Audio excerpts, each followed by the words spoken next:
하나님 말씀을 나누고 기도할 때 사무엘하 11장 1절에서 5절 말씀을 같이 교독하겠습니다. 오늘 본문은 구약성경 478페이지 사무엘하 11장 1절에서 5절까지의 말씀입니다.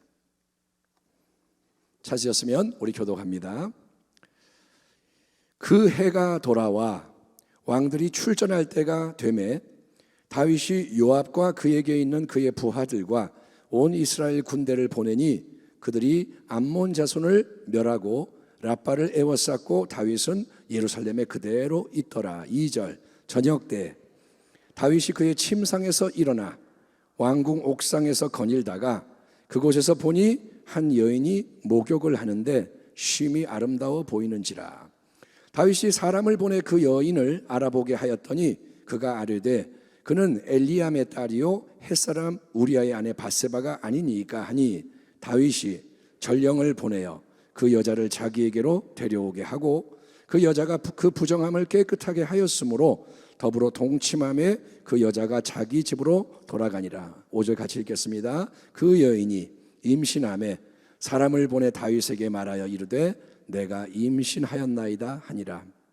저는 오늘 왜 어떻게 다윗은 무너지고 회복되었는가, 왜 어떻게 다윗은 무너지고 회복되었는가, 이런 제목으로 2023년도 첫 번째 철야 예배의 말씀을 나누고자 합니다.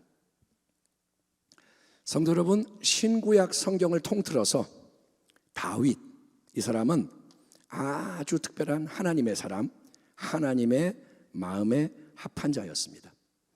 하나님이 이 사람은 내 마음에 맞아, 합해 라고 말한 사람이 별로 없습니다. 다윗이 바로 그런 사람이었습니다.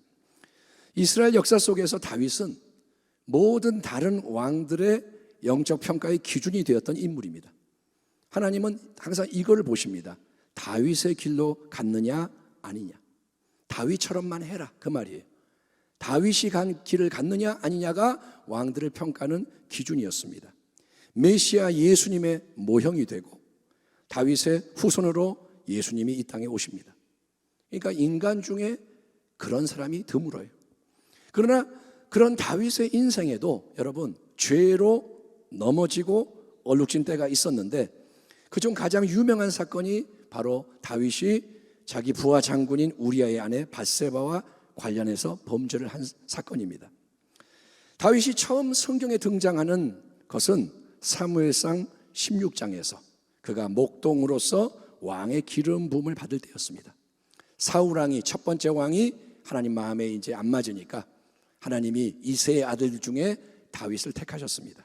그 후로 우리는 계속 다윗이라는 사람이 항상 하나님을 바라보며 하나님을 의지하며 나아간 많은 복된 이야기들을 접하게 되는데, 여러분 거인 장수 골리앗을 물리치고 전쟁에서 승승장구하고 사울왕이 핍박을 하고 쫓아오지만 잘 통과하고 왕이 돼서도 늘 덕을 베풀고 승리에 승리를 더하고, 여러분 이 모든 역사의 비결은 오직 하나였습니다. 다윗은 철저하게 하나님 편에서 하나님 의지하고 하나님 뜻대로 행하며 나갔기 때문인 것입니다.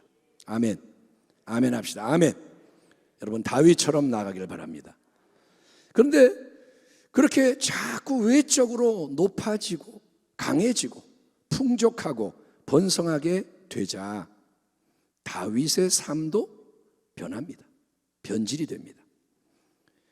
오늘 본문 1절 2절 오늘 본문을 보면 그 해가 돌아와 왕들이 출전할 때가 되매 다윗이 요압과 그에게 있는 그의 부하들과 온 이스라엘 군대를 보내니 그들이 암몬 자손을 멸하고 랍바를 에워쌌고 다윗은 예루살렘에 그대로 있더라. 저녁 때에 다윗이 그의 침상에서 일어나 왕궁 옥상에서 거닐다가 그곳에서 보니 한 여인이 목욕을 하는데 쉼이 아름다워 보이는지라.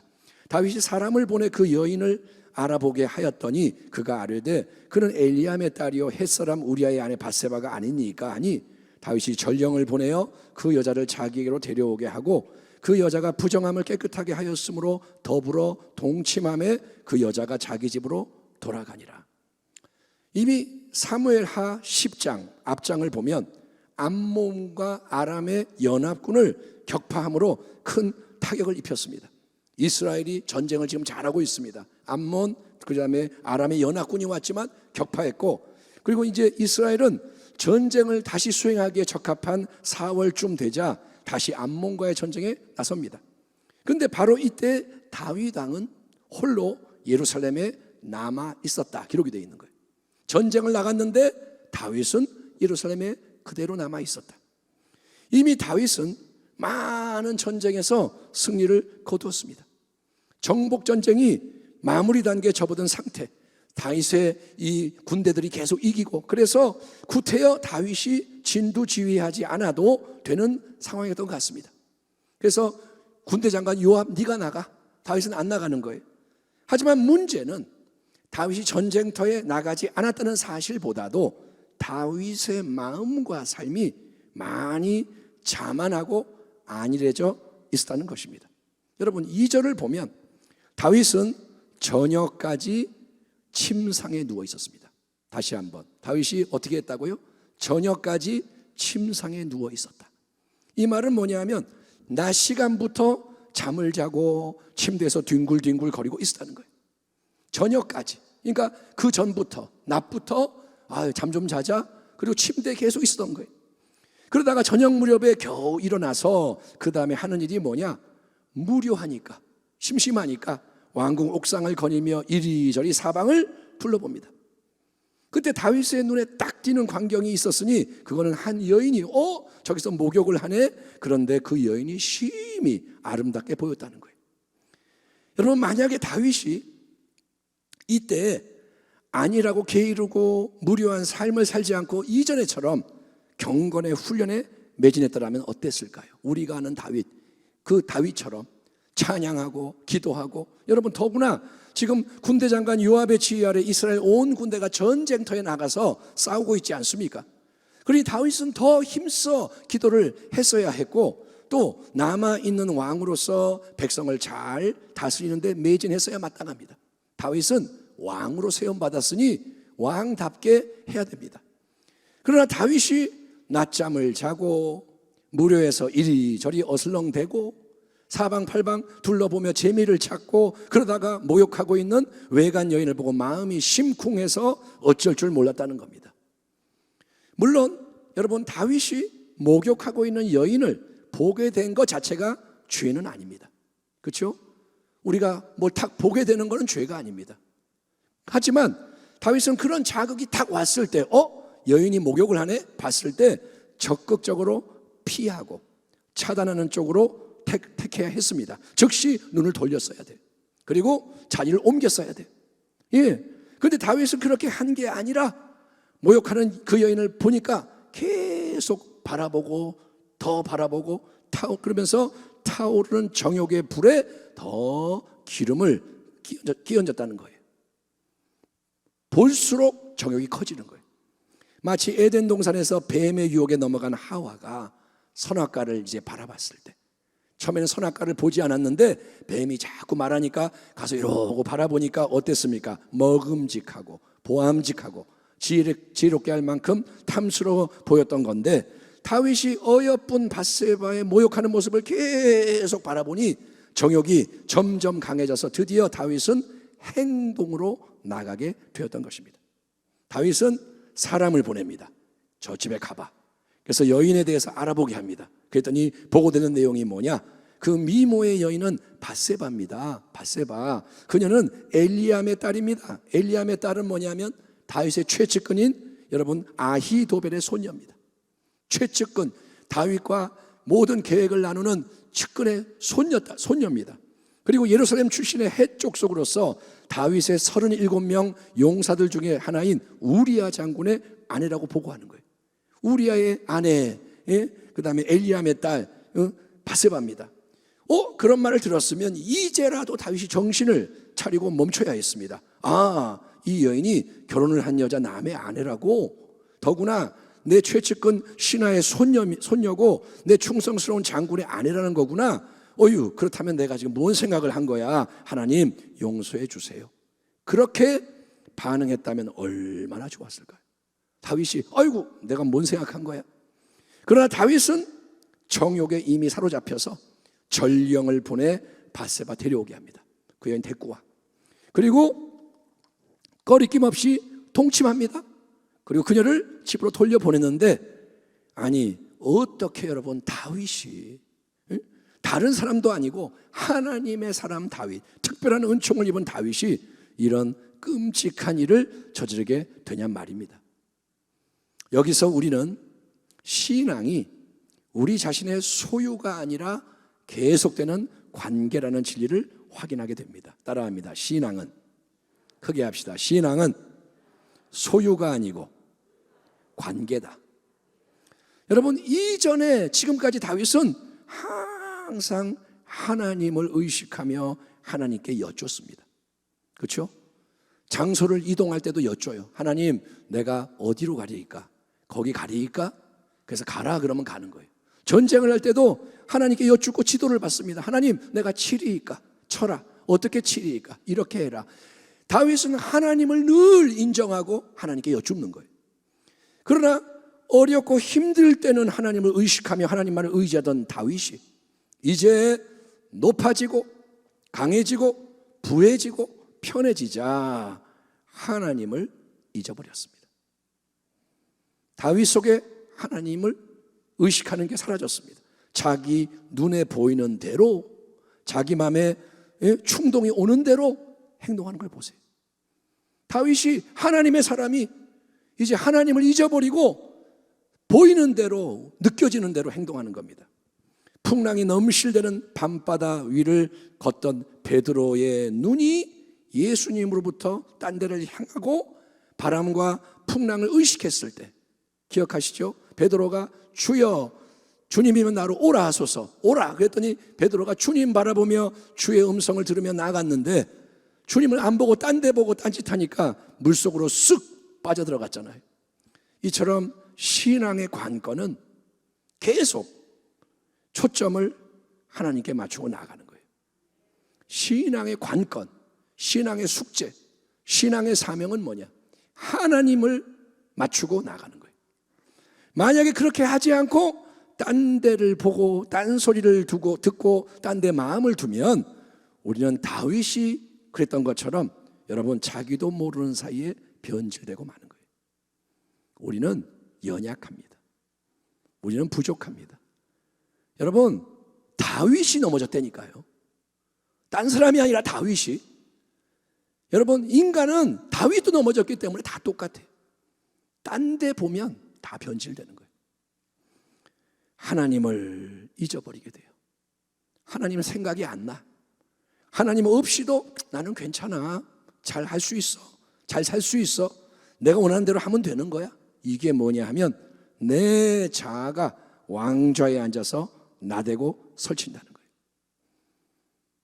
육의 생각이 막 올라오고 세상께 나를 끌고 가고, 다윗은 죄의 자극과 충동이 욕망의 불씨를 지피고 욕망의 불씨가 불길로 타올라 죄를 행하게 되는 이 모든 이 과정 속에서 하나님을 전혀 의식하지 않았습니다. 여러분, 다윗이 자다가 일어나서 거닐다가 보고 막 마음이 뜨거워지고, 근데 하나님 의식을 안 하고 하나님께 한 번도 여쭙지 않았어요. 하나님, 한 번만 하나님의 이름을 기억하고 부르기만 했더라도 상황이 달라졌을 거예요. 다윗이 하나님 한 번만 그 이름을 불렀어도 뭔가가 변화가 일어났을 겁니다. 그런데 그렇게 하지 않았습니다. 왜냐? 그의 마음이 변했기 때문인 거예요. 밧세바와 동침한 후에 집으로 돌려보냅니다. 그런데 비밀이 어디 있습니까? 심는 대로 거두는 거예요. 밧세바 임신했습니다. 소식을 전해옵니다. 이제 다윗은 그녀의 임신 문제, 이걸 또 어떻게 해결하느냐? 인간적으로 처리를 하려고 잔꾀를 부립니다. 잔꾀를 부립니다. 하나님 어떻게 해야 할까요? 그런 거 안 합니다. 이미 잊어버렸습니다.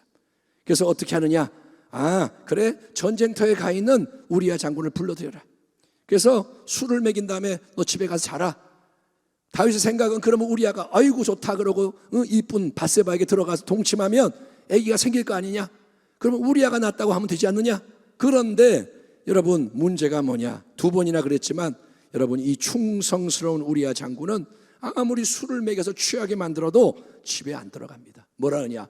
나의 부하들과 요압 장군이 전쟁터에서 싸우는데 내가 어찌 집에 들어가서 아내하고 좋은 시간 보내겠습니까? 그리고 밖에서 자는 거예요. 그러자 다윗은 요압 장군에게 이제 편지를 써보내서 우리야 이놈을 전쟁터에서 죽게 만들어라 지시합니다. 제일 공격이 센데 죽을 곳에 그를 보내서 다 빠지고 그만 죽게 만들어라. 그 명령은 성공적으로 시행이 됩니다. 그러니까 다윗은 여러분 밧세바를 범한 간음죄에다가 그녀의 남편 우리야까지 죽이는 살인죄 척척 죄를 잘도 저지르는 거예요. 자, 우리야가 죽었습니다. 그러자 다윗은 과부가 된 밧세바를 데려와서 자기의 아내로 삼습니다. 이미 아내도 많고 첩도 많고 자식도 많은데 밧세바도 자기가 차지하는 거예요. 법적으로 깔끔합니다. 왕이 그러는데 누가 뭐라 그러겠습니까? 우리야 죽었으니 내가 거두어 준다. 그리고 이제 임신했으니 뭐 내가 낳으면 왕자로 키우면 된다. 그 후에 여러분 다윗의 삶이 어땠을까요? 외적으로는 모든 게 평안하고 다윗은 잘 지냅니다. 외적으로 잘 지내요. 그러나 중요한 것은 눈에 보이는 게 아니라 보이지 않는 깊은 것. 영적으로는 다윗이 점점점 피폐해지고 망해가는 거예요. 겉은 화려하고 높고 잘났는데 속은 썩어가는 거예요. 그런데 참 이상한 것은 하나님이 그런 다윗을 한동안 그대로 내버려 두신다는 거예요. 하나님이 내버려 두세요. 그러나 여러분, 하나님이 침묵하신다고 하나님을 무시하면 절대 안 됩니다. 아멘. 내가 죄를 졌는데 하나님이 안 때리시네? 안 좋은 일이 안 생기네? 괜찮네? 그러면 어리석은 자가 뭐라냐? 하나님 없나? 괜찮나 봐? 여러분, 아닙니다. 왜냐하면 하나님은 완전한 공의, 완전한 지혜, 완전한 사랑으로 역사하는 분이기 때문입니다. 모든 것을 행한 대로 갚으시는 분이에요. 아멘. 성경에 계속 나오는 말이 뭔지 아세요? 그 행한 대로 보응하리라. 심는 대로 거두리라. 예, 하나님의 때, 하나님의 방법으로, 하나님의 영광을 위해 하나님이 행하신다는 거예요. 아멘. 하나님을 두려워하십시오. 하나님은 절대로 만만한 분 아닙니다. 이제 사무엘하 12장을 보면 하나님은 어떻게 하느냐? 한동안 내버려두셨다가 다윗에게 선지자 나단을 보내십니다. 하나님의 종을 보내십니다. 그리고 엄중한 책망의 메시지를 주십니다. 이 대목에서 우리는 선지자 나단의 용기와 충성을 묵상해야 합니다. 하나님의 말씀 그걸 전하려고 기꺼이 목숨을 걸고 온전히 순종하는 게 하나님의 사람인 거예요. 여러분이 하나님의 편에 서려면 하나님이 말씀을 해라 그러면 내 생명을 걸고 말하는 거예요. 다윗이 지금 정상이 아니에요. 나단이 알아요. 지금 마음이 이상해져 있고 조금만 건들면 화내고 다윗이 어진 임금이 아니라 폭군이 돼가는 거. 그러니 다윗 듣기 싫은 말 했다가 저놈을 쳐라 그러면 죽는 건데 나단은 하나님을 경외하기 때문에 그대로 지혜롭게 용기 있게 말씀을 전합니다. 다윗은 하나님 사람의 모습을 잃어버린 상태였지만 나단은 하나님 편에서 지혜롭게 용감하게 메시지를 전합니다. 그러자 여러분 참 감사하게도 다윗이 깨달은 거예요. 아멘. 아멘. 막 나가던 다윗, 이제 좀 있으면 절벽에서 떨어져 죽을지 모르는 다윗이 하나님의 말씀이 선지자를 통해 선포되자 찔림을 받고 즉시 통회 자복하는 회개의 자리로 나아갔고 그 결과 다윗은 비록 죄로 인한 징벌은 좀 받지만 온전히 회복되는 새 은혜를 누리게 되는 줄 믿습니다. 시편 51편이 다윗 선지자 나단의 책망받고 하나님 앞에서 통렬히 회개하는 내용을 담고 있는 시편입니다. 다윗이 이렇게 하나님 앞에서 고백합니다. 하나님이여 주의 인자를 따라 내게 은혜를 베푸시며 주의 많은 긍휼을 따라 내 죄악을 지워 주소서. 나의 죄악을 말 같게 씻으시며 나의 죄를 깨끗이 제하소서. 물은 나는 내 죄가를 아오니 내 죄가 항상 내 앞에 있나이다. 내가 주께만 범죄하여 주의 목전에 악을 행하여 싸우니 주께서 말씀하실 때에 의로우시다 하고 주께서 심판하실 때에 순전하시다 하리이다. 내가 죄악 중에서 출생하였으며 어머니가 죄 중에서 나를 잉태하였나이다. 보소서, 주께서는 중심이 진실함을 원하시오니 내게 지혜를 은밀히 가르치시리이다. 우슬초로 나를 정결하게 하소서. 내가 정하리이다. 나의 죄를 씻어주소서. 내가 눈보다 희리이다. 내게 즐겁고 기쁜 소리를 들려주시사 주께서 꺾으신 뼈들도 즐거워하게 하소서. 주의 얼굴을 내 죄에서 돌이키시고 내 모든 죄악을 지워주소서. 하나님이여, 내 속에 정한 마음을 창조하시고 내 안에 정직한 영을 새롭게 하소서. 나를 주 앞에서 쫓아내지 마시며 주의 성령을 내게서 거두지 마소서. 주의 구원의 즐거움을 내게 회복시켜 주시고 자원하는 심령을 주사 나를 붙드소서. 그리하면 내가 범죄자에게 주의 도를 가르치리니 죄인들이 주께 돌아오리이다. 하나님이여, 나의 구원의 하나님이여, 피 흘린 죄에서 나를 건지소서. 내 혀가 주의 의를 높이 노래하리이다. 주여, 내 입술을 열어주소서. 내 입이 주를 찬송하여 전파하리이다. 주께서는 제사를 기뻐하지 아니하시나니 그렇지 아니하면 내가 드렸을 것이라. 주는 번제를 기뻐하지 아니하시나이다. 하나님께서 구하시는 제사는 상한 심령이라. 하나님이여, 상하고 통회하는 마음을 주께서 멸시하지 아니하시리이다. 주의 은택으로 시온의 선을 행하시고 예루살렘 성을 쌓으소서. 그때 주께서 의로운 제사와 번제와 온전한 번제를 기뻐하시리니 그때 그들이 수소를 주의 제단에 드리리이다. 아멘 합시다. 아멘. 아멘. 범죄함으로 무너지고 망가진 인생이 멸망하지 않고 다시 살아날 수 있는 유일한 길이 여러분 회개하는 것입니다. 회개하되 다윗처럼 마음을 찢으며 하나님 앞에 회개하는 거예요. 상한 심령, 깨진 마음. 아멘. 하나님 앞에 바싹 엎드러져서 박살나는 거예요. 우리가 여러분 숨을 쉴 때 들숨과 날숨이 함께 작용합니다. 숨을 계속 들이마실 수만은 없습니다. 계속 그렇게 마실 수가 없고 내뱉어야 다시 마실 수가 있지 않습니까? 해야지 이렇게만 못한다 이거예요. 뱉어야 돼요. 숨을 들이마시는 게 뭐냐? 그게 믿음이라면, 산소를 마시는 게 믿음이라면 숨을 내뱉는 거, 이산화탄소를 뿜어내는 게 회개입니다. 그러니까 회개는 기분 나쁜 게 아니에요. 회개하는 거를 나쁘게 생각하지 마세요. 내가 뭐 잘못했다 그래. 자기를 변호하지 말고 회개는 뭐냐? 참된 믿음의 짝꿍인 거예요. 아멘. 진짜로 회개를 해야 참되게 믿을 수가 있는 거예요.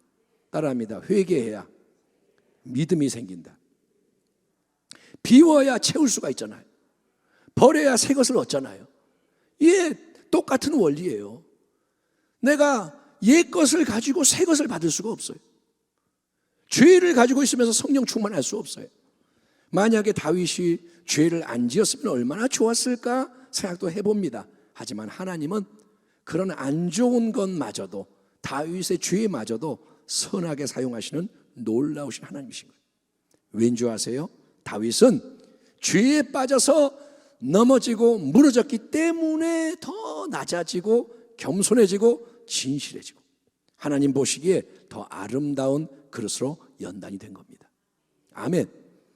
다윗이 죄를 져서, 그런 흉악무도한 죄를 져서 그렇게 무너졌기 때문에 다윗이 바싹 깨지는 거예요. 하나님 살려주세요. 용서해 주세요. 그래서 다윗이 더 깨끗해지고 더 아름다워지는 거예요. 밧세바와의 범죄에서 태어난 아기를 하나님은 죽게 만드십니다. 밧세바와 간음에서 나온 아기를 다윗이 중보기도를 하지만 병이 걸렸는데 하나님이 죽이세요. 그거는 하나님의 공의와 징벌입니다. 하나님은 생명의 주관자예요. 그러나 놀랍게도 하나님은 그 다음에 다윗이 밧세바를 통해 낳은 아들 솔로몬을 심히 사랑하시고 영적으로 아들 삼겠다고 축복해 주십니다. 여러분, 다윗과 밧세바는 안 좋은 관계잖아요. 그러니까 거기서 뭐가 나오면 다 죽여야 되는데 첫 번째 그 아기는 죽였지만 두 번째 솔로몬은 하나님이 사랑하시는 거예요. 다윗의 수많은 아들 중에 솔로몬을 왕좌에 올리시고 태어날 때부터 사랑하시고 큰 복을 주시는 거예요. 이게 뭐냐? 하나님의 주권이요 놀라운 은혜인 줄 믿습니다. 여러분, 하나님만이 왕이신 거예요. 살리는 분도 하나님, 죽이는 분도 하나님, 복을 주시는 분도 하나님, 거둬가는 분도 하나님. 여러분, 오늘 말씀의 결론은 이겁니다. 우리에게 제일 중요한 거는 항상 뭐냐? 믿음의 시선, 믿음의 초점이 하나님을 향하는 거예요. 아멘. 말로만 믿는다가 아니라 진짜로 바라보고 있어야 돼요. 그 시선이 어긋나면 다윗 같은 하나님의 사람이라도 내가 주인이 돼서 범죄하게 되는 거예요. 천하의 다윗도 무너집니다. 인간은 다 똑같아요. 아무리 훌륭한 사람이라도 인간은 인간일 뿐이에요. 시선이 주를 향하지 않으면 넘어집니다. 그러나 아무리 큰 죄를 졌어도 하나님이 주시는 기회를 놓치지 않고 회개를 하면 하나님은 기회를 주십니다. 들을 귀 있는 자는 들을지어다. 아멘. 안일하지 마십시오. 기회는 항상 있는 게 아닙니다. 하나님은 다윗에게 기회를 주셨어요. 우리에게도 기회를 주십니다. 그래서 회개를 하면 살아나고 새 은혜를 경험하게 되는 줄 믿습니다. 그래서 이전보다 더 귀한 그릇으로 빚어질 수 있는 것입니다. 2023년 새 한 해의 첫 번째 금요 철야 예배를 함께 드리는 우리 모두가 다윗의 무너짐과 회복을 마음에 새기고 결단합시다. 영적으로 아주 중요한 지금 기간인 거예요. 지금 이때가 그냥 달력은 넘어가죠. 1월 1일, 2일, 3일, 5, 6일이네, 좀 있으면 구정이네, 2월달 되네. 근데 여러분 영적으로는 지금 이때가 하나님 앞에서 중요한 때예요. 이 시간이 언제 끝날지 몰라요. 그러니 환경은 지금 어렵지만 하나님이 예수 그리스도 안에서 우리와 맺으신 새 언약이 있기 때문에 더 큰 은혜로 승리를 하기 위해서 우리는 어떻게 해야 되냐? 새롭게 주님 바라봐야 돼요. 아멘. 이전에 주님 믿었던 그만큼만 믿지 말고 목숨 걸고 주님을 믿어야 돼요. 아멘. 마귀는 당신의 시선을 뺏어갑니다. 하나님이 잊어버리게 만드는 거예요. 느슨하게 만드는 거예요. 더 자라, 더 놀아라, 두리번거려라, 밧세바가 모욕하네 쳐다봐라. 마귀는 자꾸 세상을 향해서 우리의 마음을 뺏어가지만 우리는 새롭게 주님을 바라봐야 합니다. 아멘. 주님께 더 가까이 나아가야 할 줄 믿습니다. 죄의 유혹이 오면 저항을 하고 죄와 싸우고 죄를 졌으면 회개할 것 회개하고 새로운 믿음으로 도약하고 전진하고. 아멘. 우리 순복음 부평교회는 이제 뭐든지 기도하면서 나가야 돼요. 아멘. 뭐 의뢰 이렇게 하는 거야. 의뢰이 없어요. 기도해야 돼요. 뭐 하기 전에 다윗이 믿음이 좋았을 때처럼 물어봐야 돼요. 하나님 어떻게 해야 될까요? 문제가 와요. 하나님 어떻게 해야 될까요? 상황이 있어요. 어떻게 해야 할까요? 집요하게 하나님은 귀찮아하지 않으십니다. 지혜가 부족하거든 구하라 주신다 그랬습니다. 여러분 이 말씀을 들으십시오. 기도하십시오. 자꾸 무릎 꿇고 하나님의 이름을 부르고 예수를 높이고 의지하란 말입니다. 그래야 넘어지지 않습니다. 그래야 변질되지 않습니다. 예, 다윗도 변질됐다 이거예요. 이거를 기억하셔야 돼요. 우리 오늘 이 밤에 새롭게 주님 바라보는 주의 백성 되기를 축원합니다. 기도하겠습니다. 하나님 아버지,